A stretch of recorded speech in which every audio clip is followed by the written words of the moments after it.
Nunca vi meditação sem respiração. E pra mim, como eu falei já no último, velho, não existe meditação. Fazer meditação não existe. Existe você entrar em meditação. Você entrar no estado de meditação. O que quer dizer? Qual a diferença das frases? Imagina que eu vou fazer saudade. Tu não faz saudade. Tu entra num estado de saudade. Sim?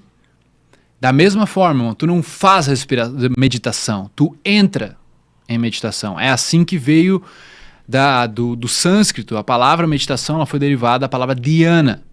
Então, dhyana significa esse estado de separação, onde você percebe o corpo, você percebe os pensamentos e você percebe que tem um observador. Então, quando você chega nesse estado dhyana, você entrou em meditação, você alcançou o estado. E daí, quando for trazido para cá, foi uma diferença meio linguística, assim, entendeu? Daí, faz meditação aí, vamos fazer meditação, fazer meditação. A intenção é boa, mas atrapalha muita gente de conseguir chegar no estado. Porque não entende. Porque não entende. Porque a pessoa chega e ela fala assim, vamos fazer meditação. Daí ela chega aqui.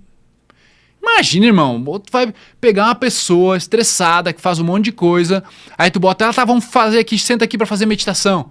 E ela acha, o quê? Que nem eu achava. Eu tenho que sentar aqui, parar quieto, controlar meus pensamentos, ou abrir mão dos meus pensamentos, não ser afetado pelos meus pensamentos. Eu tenho que só observar minha respiração. Então eu não faço nada. Eu tenho que só observar aqui, me desapegar das coisas. Irmão, podia funcionar talvez em 1800, 1900 e pouco, onde não tinha tanta coisa. Tanto o estímulo. Sistema nervoso não estava nesse nível de aceleração. Agora, é quase impossível tu fazer uma pessoa meditar nesse método. Senta aqui, vamos meditar agora, vou te dar umas instruções, só para você desapega dos pensamentos, vai desapegando. Se tiver uma pessoa ali contigo, ainda é mais fácil. Mas não tem coisa mais fácil do que eu botar um ritmo, música e respiração pra ti e tu começar a respirar num ritmo.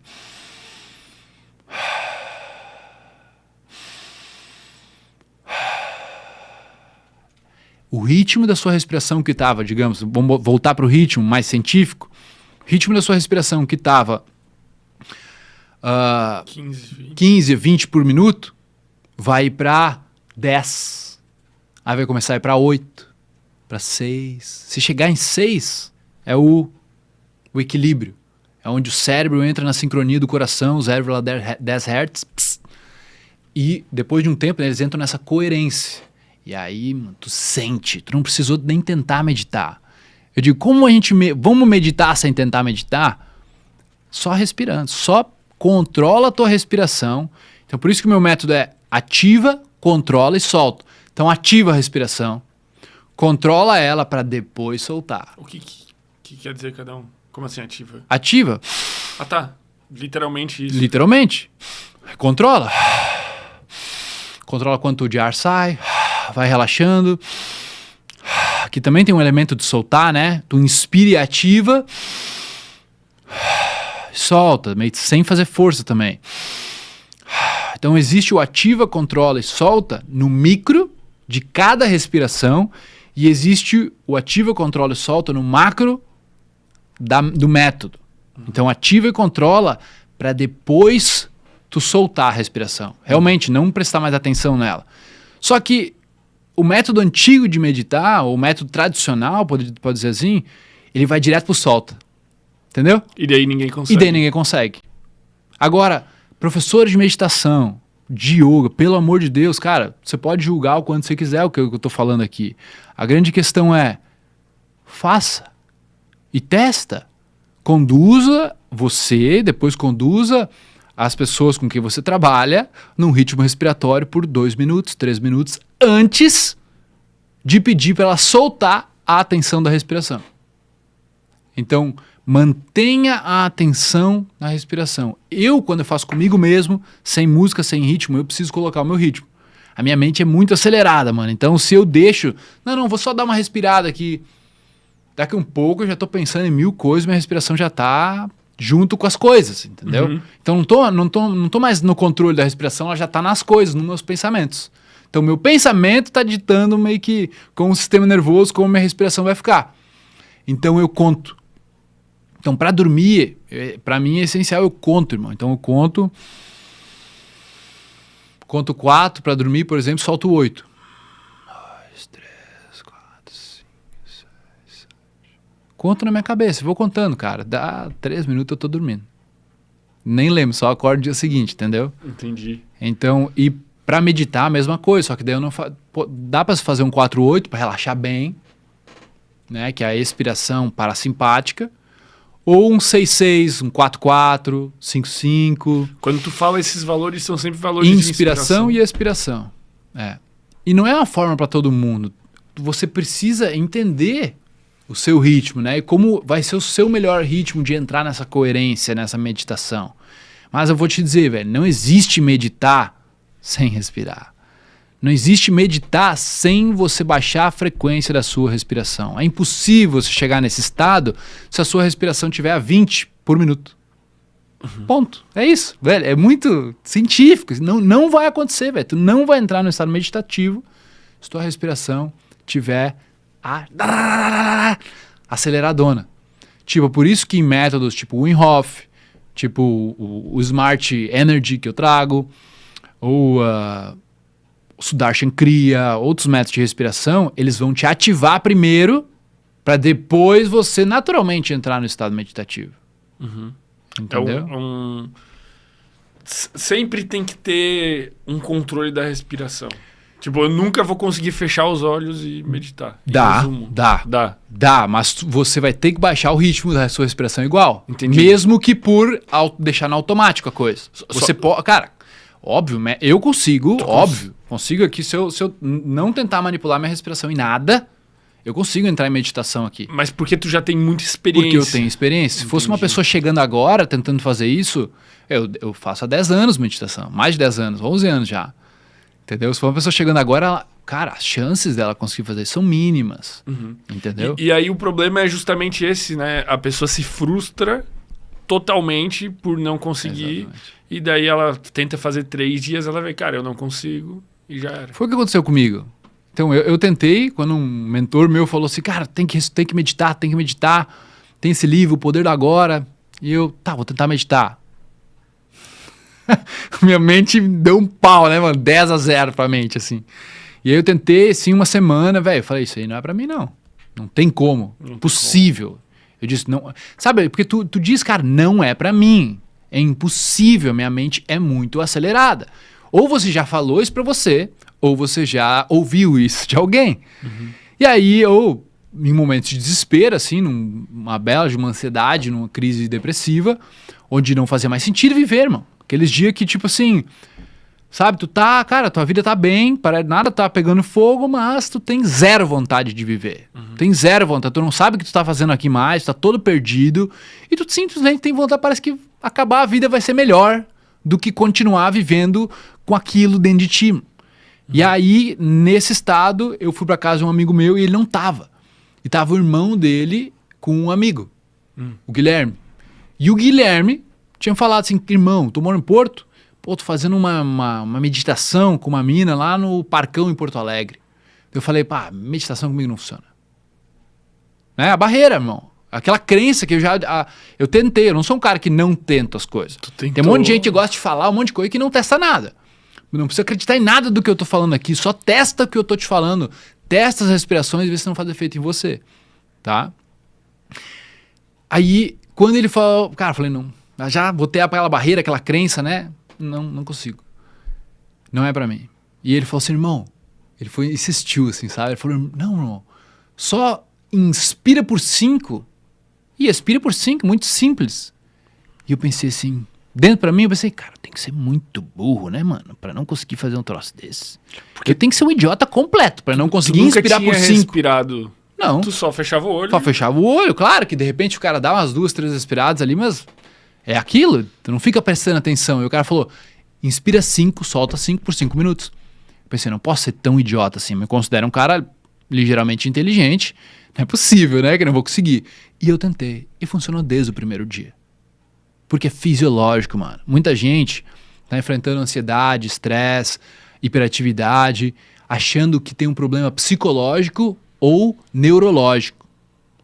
E é um problema fisiológico. Você está desregulando seu sistema nervoso, já desregulou o seu sistema nervoso, porque a respiração está desregulada.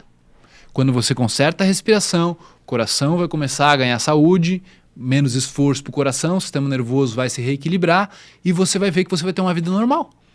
Como é que eu sei? Porque todas as pessoas que fazem o nosso protocolo de 21 dias têm esse mesmo resultado. E todo mundo fala a mesma coisa. Cara, eu noto na minha impulsividade. Estou muito mais presente no dia, eu não sou mais impulsivo. Eu não sou mais reativo às coisas, sabe? Que é isso que o estresse faz, não é? É isso que a ansiedade faz. Uhum. Ela te torna impulsivo. Tu faz as coisas, né, no Te impulso. faz, na verdade, viver como se tu nunca tivesse no presente mesmo, né? Como se sempre fosse um pensamento atrás do outro, meio que Alguma tivesse coisa te atrasado. perturbando. E daí, às vezes, tu tá tão estressado que o teu único alívio do estresse ou da ansiedade é pegar o celular, daí tu fica viciado no celular. É porque daí tu não pensa muito, né? Tá no celular ou num filme. E uma explicação de um cara, mano, muito interessante. Ele falou assim, tu tá, digamos, num trânsito de pensamentos. Então, imaginar que é uma Avenida Paulista, cheia de carro. Então, aqui, cada carro é um pensamento. Tá num trânsito ali que tu não consegue nem passar direito. E aí, tu não tem espaço ali. Então, quando tu olha o celular ou vai pra ficar vendo um vídeo e tá ali, tu entra numa hipnose. Uhum. Essa hipnose, ela te faz ficar abaixo dos pensamentos, então. Uhum. Então, tu fica abaixo dos pensamentos. Exato. Caralho, tipo, pode crer, olha isso aqui. Fica uma linha de pensamento só e é aliviante. Por quê? Porque tem espaço. Uhum. E aí, quando tu sai dali, tu volta para aquele monte de trânsito, um monte de coisa. Quando você respira, se você dá esse sinal para o sistema nervoso trocar de lado, você sobe, como se fosse acima dos pensamentos. Então você começa a observar o pensamento. Caramba, como se eu tenho uma meditação que eu faço, que eu convido a pessoa para, como se eu parasse com um balão do lado dela, um balão de gás, aqueles gigantes. Uhum. Eu paro do lado do seu carro, no meio do trânsito, e você entra. E a gente começa a subir. Quanto mais a gente sobe, mais longe ficam aqueles pensamentos. E você vai começando a ver que tem espaço. E, cara, minha teoria é a seguinte, o que acontece? O pensamento nunca some. Ele é como se fosse ele é a parte de ti. Ele existe, é isso, é uma entidade dentro de ti, quase. O pensamento. O que acontece é que você sobe. E você passa a observar e não mais precisar entrar dentro de um pensamento. E aí, a grande sacada, o que eu vejo que a respiração traz o sistema nervoso, porque o sistema nervoso é o responsável por isso. O sistema nervoso vem do simpático, do sobrevivência, para o parasimpático, pra tranquilidade, para calma, junto com a tua respiração mais lenta. Isso abre espaço entre um pensamento e outro. Não é que você talvez nem esteja mais engajado, talvez você esteja engajado no pensamento, tá tudo bem, eu gosto de pensar, mas menos pensamentos por minuto. Da mesma forma que tu tá respirando menos por minuto, teu coração tá batendo menos vezes por minuto, seu sistema nervoso tá por um lado, tá eletricamente por um lado, você tem menos pensamentos por minuto. Uhum. Então, menos quantidade de pensamentos te proporciona mais qualidade de pensamentos. Para mim, isso resume, cara, muito do que eu estudei sobre a psicologia, sobre mentalidade. Eu preciso diminuir a quantidade, senão mentalidade não faz nem sentido. Eu pensar em programar o meu cérebro se eu não consigo nem desviar o meu pensamento, que tá um bololô, um monte de trânsito, eu vou para que lugar? Isso tem até tem correlação já científica comprovada entre a quantidade de horas dormida e a quantidade de pensamentos mesmo. O cara dorme menos e tem mais quantidade de pensamentos intrusivos, confusão mental, né? Tá tudo meio que conectado. Sim. E é poucas coisas que a gente assim, é como se tivesse um bolo de problemas que a vida pode se tornar e a gente tem algumas ferramentas, né? Uma dessas ferramentas muito poderosas e talvez a mais poderosa por ser uma coisa que a gente faz o dia todo, o tempo todo, é a respiração. Mas aí entram outras ferramentas, o cara praticar um esporte, o cara se alimentar bem. Cara, eu digo assim, Herman, não é só a respiração. Respiração não é a única coisa, é a primeira coisa. É diferente, entendeu? Sim. Porque, óbvio que, cara, primeiro pra mim, respiração. Segundo, água. Se você não tiver desidratado, boa sorte fazer o resto. Certo? Boa sorte com o resto, irmão. Tá muita ignorância daí. Aí depois, alimentação, sono. E tipo, sono o cara vai mais ainda do que a alimentação, faz mais efeito. Sim. Tá ligado? Mas água e respiração, velho, são coisas muito imediatas. Básicas demais, junto com o sono. Então tenta dormir bem desidratado.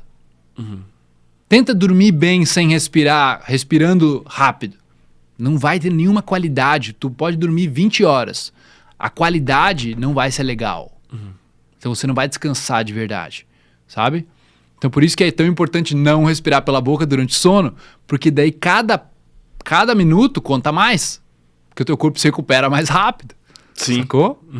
Porque dá pra dormir 10 horas, 9 horas, 8 horas e dormir mal. O meu irmão era um caso desse. Sim. Ele dormia 9, 10 horas, com a boca aberta, roncando e acordava cansado.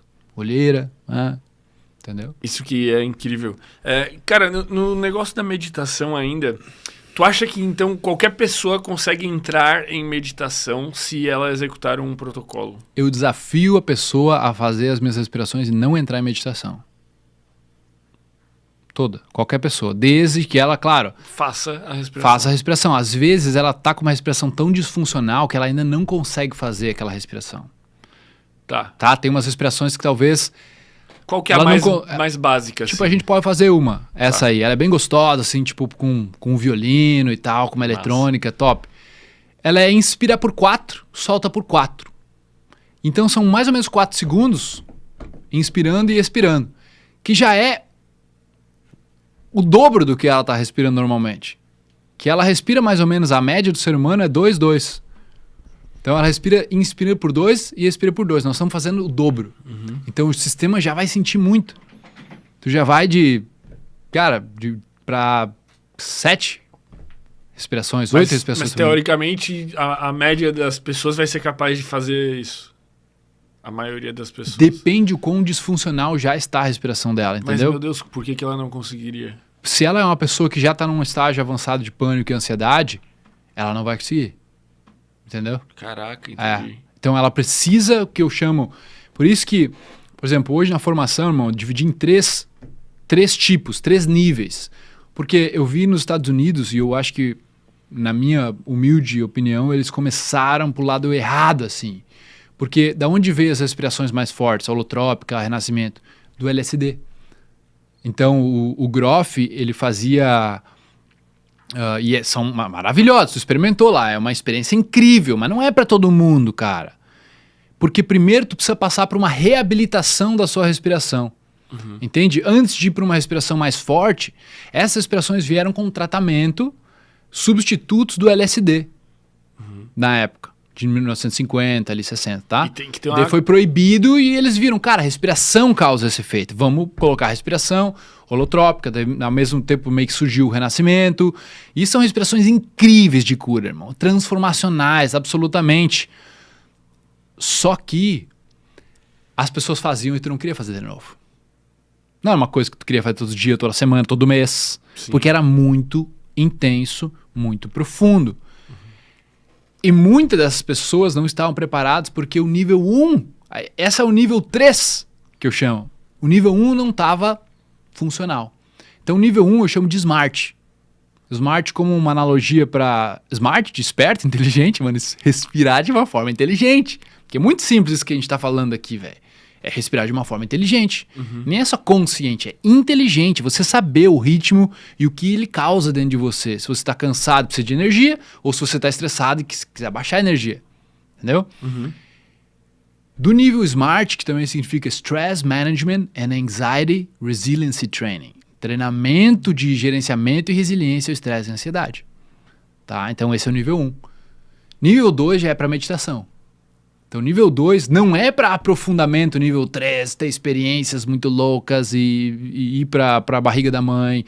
Aprofundamento isso chama. Aqui, nível 2 é ascensão.